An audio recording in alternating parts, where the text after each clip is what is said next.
नमस्कार, वैशालीस रेसिपीमध्ये आज आपण सकाळच्या नाश्त्यासाठी किंवा डब्यासाठी झटपट होणारी एक मस्त अशी रेसिपी बनवतोय।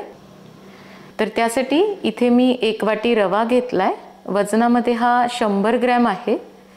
यासाठी तुम्ही जाड बारीक कुठलाही रवा घेतला तरी चालेल, कारण आपण मिक्सरमधून याला फिरवून घेणार आहोत। आता एक मध्यम आकाराचा बटाटा मी इथे साल काढून घेतलाय। याला कट करून घेऊया। सुरीने बटाटा कट करून घेतल्यानंतर यामध्ये पाणी घालायचंय। तर ज्या वाटीने मी रवा घेतला होता त्याच वाटीने सुरुवातीला 1 वाटी पाणी घातलंय।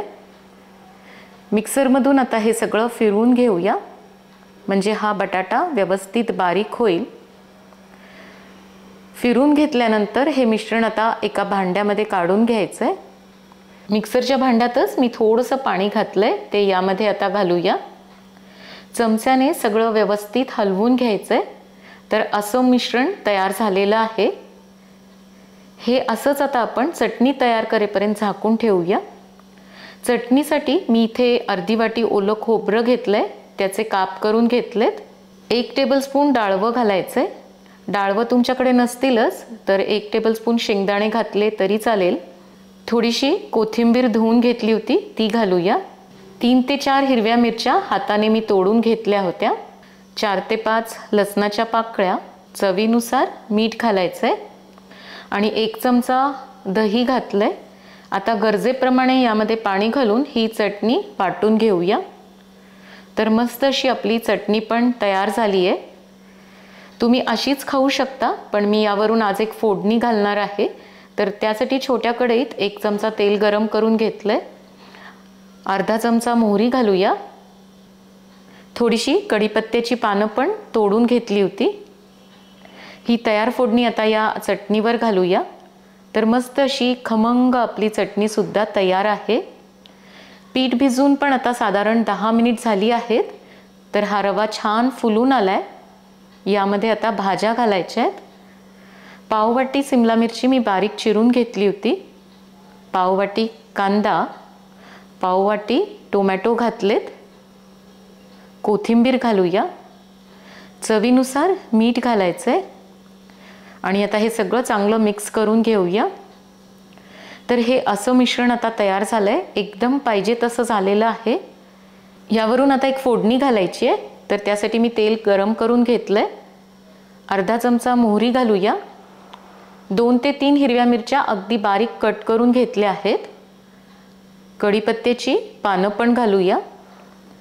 चमच्याने सगळं मिक्स करून घ्यायचंय आणि ही फोडणी आता या पिठामध्ये घालायची आहे। तर फोडणी घालणं ऑप्शनल आहे, पण अशी फोडणी घातली की हा नाश्ता खायला आणखी जास्त खमंग आणि टेस्टी लागतो। शेवटी पाव चमचा इथे मी खायचा सोडा घेतलाय, तो घालूया। सगळं चांगलं मिक्स करून घ्यायचंय। सोड्यामुळे हा नाश्ता एकदम जाळीदार आणि स्पॉन्जी तयार होतो। तर आता आपलं पाहिजे तसं पीठ तयार झालं आहे।